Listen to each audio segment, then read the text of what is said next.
oath of our newly elected Minister Secretary General. Please proceed.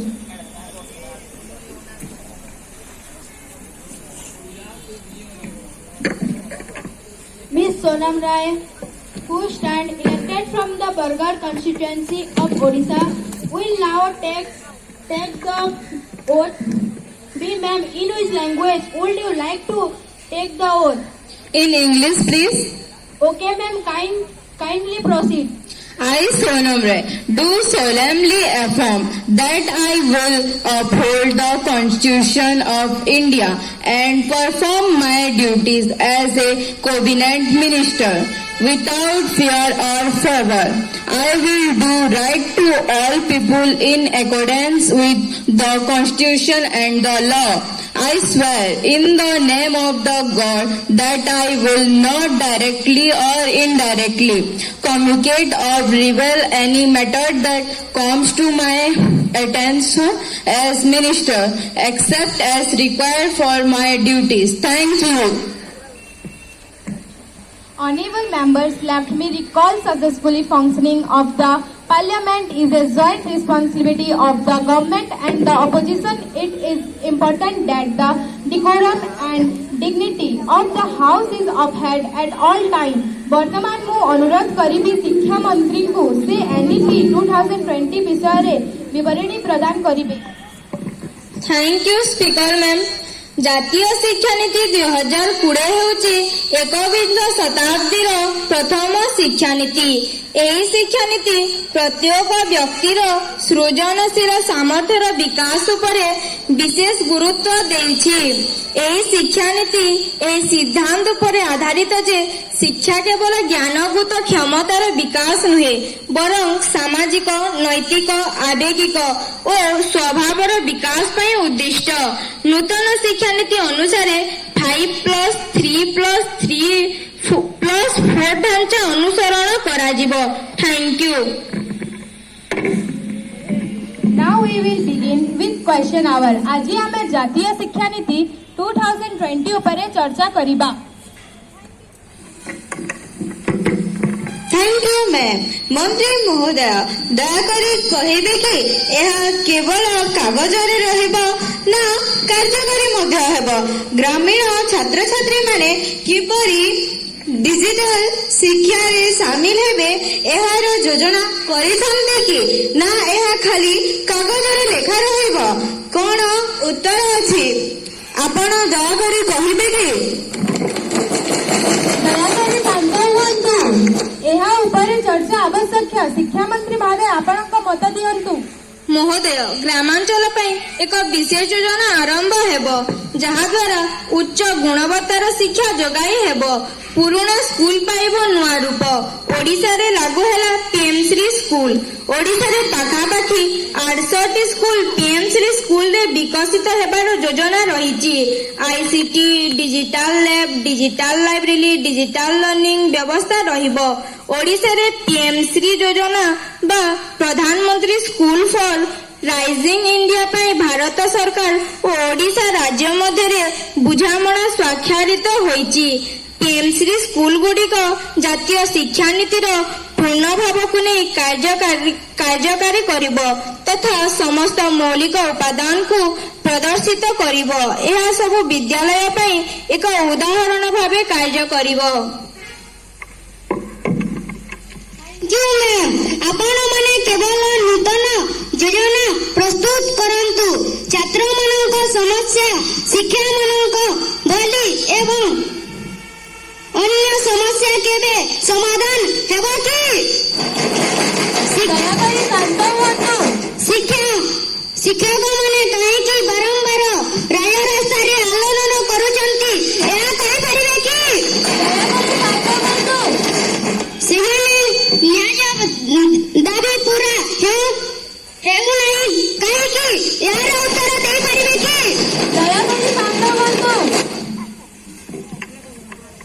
ନୂତନ ଶିକ୍ଷାନୀତିରେ ଆର୍ଥିକ ଦୁର୍ବଳ ପରିବାର ପିଲାଙ୍କ ପାଇଁ ସ୍ୱତନ୍ତ୍ର ଛାତ୍ରବୃତ୍ତି ଯୋଜନା, ମୋଧା ସିଂ ହାତ ଖର୍ଚ୍ଚ ଯୋଜନା ତଥା ଆଧୁନିକ ଦକ୍ଷତା କେନ୍ଦ୍ର ଖୋଲିବାର ପ୍ରସ୍ତାବ ରହିଛି। ନୂତନ ଶିକ୍ଷକ ନିଯୁକ୍ତି ପ୍ରକ୍ରିୟା ଚାଲିଛି। ଶିକ୍ଷକମାନଙ୍କ ସମସ୍ୟାର ସମାଧାନ ପାଇଁ ବ୍ୟବସ୍ଥା କରାଯାଇଛି। ପରବର୍ତ୍ତୀ ବିଷୟ ହେଉଛି ସ୍ମାର୍ଟ ଟେକ୍ନୋଲୋଜି ଓ ତାହାର ପ୍ରଭାବ ଆମ ସମାଜ ଉପରେ। ମୁଁ ବିଜ୍ଞାନ ଓ ପ୍ରଯୁକ୍ତି ମନ୍ତ୍ରୀଙ୍କୁ ଅନୁରୋଧ କରୁଛି ତାଙ୍କ ମତ ଦେବା ପାଇଁ। ଧନ୍ୟବାଦ ସଭାପତି ମହୋଦୟ। ଏଆଇ ଟେକ୍ନୋଲୋଜି ଆଜି ଆମ ଜୀବନର ଅଂଶ ହୋଇଯାଇଛି। ସ୍ମାର୍ଟଫୋନ, ସ୍ମାର୍ଟ ଘର, ସ୍ମାର୍ଟ ସିଟି ଓ ଅନଲାଇନ ସେବା ଆମକୁ ସୁବିଧା ଦେଇଛି। ସରକାର ଡିଜିଟାଲ ଓଡ଼ିଶା ଓ ସ୍ମାର୍ଟ ଇଣ୍ଡିଆ ଯୋଜନା ମାଧ୍ୟମରେ ଗ୍ରାମରୁ ସହର ପର୍ଯ୍ୟନ୍ତ ଇଣ୍ଟରନେଟ ଓ ଏଆଇ ଟେକ୍ନୋଲୋଜି ଉପଲବ୍ଧ କରିବାକୁ ଚେଷ୍ଟାରତ। ସ୍ମାର୍ଟ ଟେକ୍ନୋଲୋଜି ଦ୍ୱାରା ଶିକ୍ଷା, ଚିକିତ୍ସା ଓ କୃଷିରେ ବିପ୍ଳବ ଆସିଛି।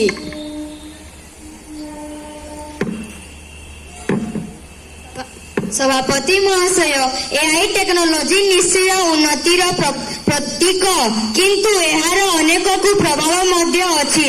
ବର୍ତ୍ତମାନ ଯୁବପିଢ଼ି ମୋବାଇଲ ଓ ଏଆଇ ଟେକ୍ନୋଲୋଜି ମିସୟୁଜ କରି ସାଇବର ଅପରାଧ ତଥା ଡାଟା ହ୍ୟାକିଂ କରି ବଡ଼ ବଡ଼ ଅପରାଧକୁ ପ୍ରୋତ୍ସାହିତ କରୁଛନ୍ତି। ସରକାର ଯଦି ସାଇବର ଅପରାଧକୁ ଓ ଅପରାଧୀକୁ ନିୟନ୍ତ୍ରଣ ତଥା ଉଚିତ ଦଣ୍ଡ ଦେବା ପାଇଁ ବିଭିନ୍ନ ପଦକ୍ଷେପ ଗ୍ରହଣ କରନ୍ତେ, ତେବେ ଯାଇ ଏଆଇ ଟେକ୍ନୋଲୋଜି ବ୍ୟବହାର ଅଭିଶାପ ନ ହୋଇ ସମସ୍ତଙ୍କ ପାଇଁ ଆଶୀର୍ବାଦ ହୁଅନ୍ତା। ଦୟାକରି ଶାନ୍ତ ହୁଅନ୍ତୁ।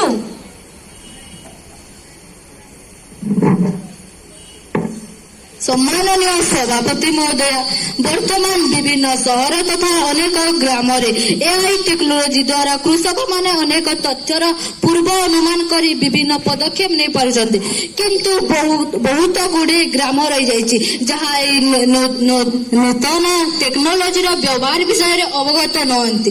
ଯଦି ସରକାର ଏହି କ୍ଷେତ୍ରରେ ଅନେକ ଟ୍ରେନିଂ ଓ କ୍ୟାମ୍ପ ମାଧ୍ୟମରେ ଏହି ନୂତନ ଜ୍ଞାନକୁ କୌଶଳ ବିଷୟରେ କୃଷକମାନଙ୍କୁ ଅବଗତ କରାଇ ପାରନ୍ତି, ତାହେଲେ ଏଆଇ ଟେକ୍ନୋଲୋଜିର ଆହୁରି ମଧ୍ୟ ସୁବ୍ୟବହାର ହୋଇପାରନ୍ତା ଓ ଚାଷୀ ମୃତ୍ୟୁ ହାରକୁ ମଧ୍ୟ ରୋକାଯାଇ ପାରନ୍ତା।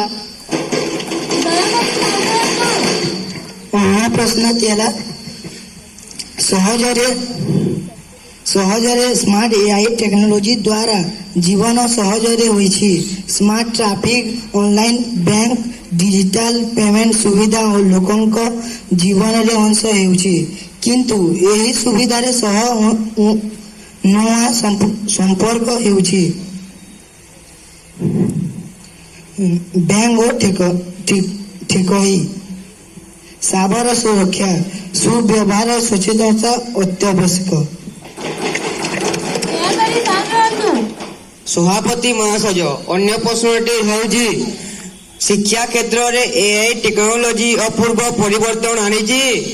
ଅନଲାଇନ ଶିକ୍ଷା, ଡିଜିଟାଲ କ୍ଲାସ ଓ ଭର୍ଚୁଆଲ ଲ୍ୟାବ ଆମେ ବ୍ୟବହାର କରୁଛୁ, କିନ୍ତୁ ଟେକ୍ନୋଲୋଜି ଆମର ମାନସିକ ସମ୍ପର୍କ ଓ ମୂଲ୍ୟବୋଧକୁ ଦୂର କରିଦିଏ ନାହିଁ ତ? ଏଥିପ୍ରତି ଧ୍ୟାନ ଦିଆଯାଉଛି କି? ବିଜ୍ଞାନ ଓ ପ୍ରଯୁକ୍ତି ମନ୍ତ୍ରୀଙ୍କୁ ଅନୁରୋଧ କରୁଛି ଏହାର ଉତ୍ତର ରଖିବେ। ଧନ୍ୟବାଦ ସଭାପତି ମହୋଦୟ। ଏଆଇ ଟେକ୍ନୋଲୋଜି ନିଶ୍ଚୟ ଉନ୍ନତିର ପ୍ରତୀକ, କିନ୍ତୁ ଆପଣମାନେ ଦର୍ଶାଇଥିବା ସମସ୍ୟା ପ୍ରତି ଜରୁରୀ ପଦକ୍ଷେପ ଅବଲମ୍ବନ ମଧ୍ୟ ଅତ୍ୟାବଶ୍ୟକ। ଏହି ସମସ୍ୟାମାନଙ୍କ ଉପରେ କଠୋର ନିୟମ ଓ ନିୟନ୍ତ୍ରଣ ପାଇଁ ମୁଁ ପ୍ରତିଶ୍ରୁତି ଦେଉଛି। ବର୍ତ୍ତମାନ ଘୂର୍ଣ୍ଣିବାତ୍ୟା ମନ୍ଥା ଉପରେ ସମୀକ୍ଷା କରାଯିବ। ମୁଁ ବିପକ୍ଷ ନେତାଙ୍କୁ ଅନୁରୋଧ କରୁଛି ସେ ତାଙ୍କର ଉତ୍ତର ରଖିବେ। ସଭାପତି ମହୋଦୟ,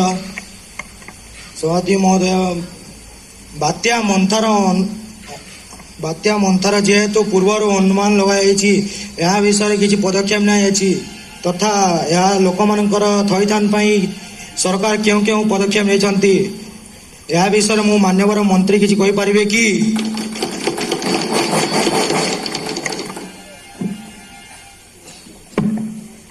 ଧନ୍ୟବାଦ। ମୁଁ ବିପକ୍ଷ ମନ୍ତ୍ରୀଙ୍କୁ ଅନୁରୋଧ କରୁଛି ସେ ତାଙ୍କର ଉତ୍ତର ରଖିବେ। धन्यवाद सभापति महोदय मते उत्तर रखिबाकू सुजोग देथिबारु घूर्णिबात्या हेबा आगरु ओडिशा सरकारंकु जीरो कैजुआलिटी उपरे फोकस करिबा पई केंद्र सरकार कड़ा निर्देशनामा जारी करिथिले। मुख्यमंत्री श्री मोहन चरण माझी जीरो कैजुआलिटी को फोकस करी निम्नलिखित पदक्षेप नेहिले।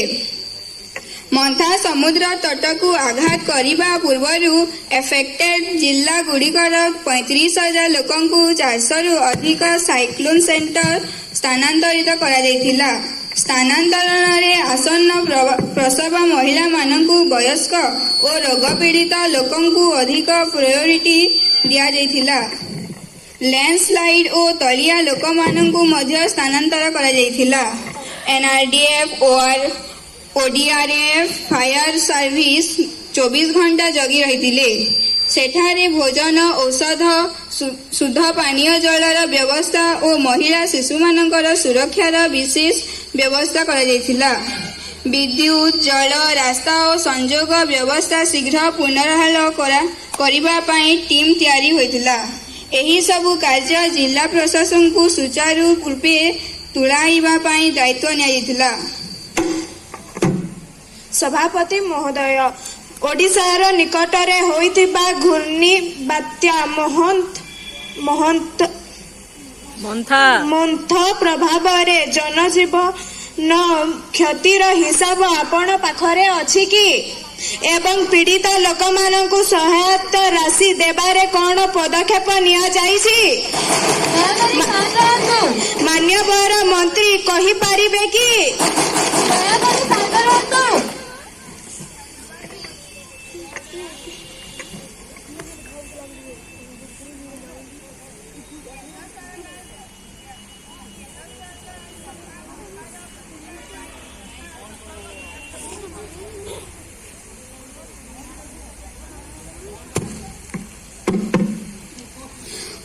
केंद्र सरकार बात्या मंथार प्रतिकार पाई यथासंभव प्रयास करिसंती। घूर्णी बात्या परे डिटेल क्षयक्षतिर हिसाब 3 दिन मध्यरे जणाइबा पाई एक टीम गठन करा जायछि। केंद्र सरकार मध्य एक 3 जणिया केंद्रीय दल ग्राउंड लेवल को जाई पुंगानुपुंग तदंत पाई निर्देश दैछंती। सहविशेष रिपोर्ट पाइबा परे केंद्रीय सहायता राशि देबा पाई प्रधानमंत्री घोषणा करिसंती। एही रिपोर्ट को आधार करी मुख्यमंत्री नेतृत्व रे सरकार आगामी सप्ताह रे पुनर्वास और आर्थिक सहायता पैकेज घोषणा करिवे। सरकार घर पुनर्निर्माण योजना और कृषि सहायता पैकेज घोषणा करिवे। प्रत्येक नष्ट होइथिबा परिवारंकु 20,000 रु 50,000 पर्यंत सहायता मिलिबो। धन्यवाद सभापति। धन्यवाद समस्त सदस्यों। एही आलोचना ओडिशा लोक सचेतन सरकार प्रस्तुत और समाज सहयोगी अटंती। घूर्णी बात्या मंथा आमको एही पाठ होउछि जे प्राकृतिक दुर्जोग को रखी हेबो नाही किंतु मनुष्यर एकता ताहार हानि कमाई पारे। एहा सहित आजिर अधिवेशन समाप्त हैला।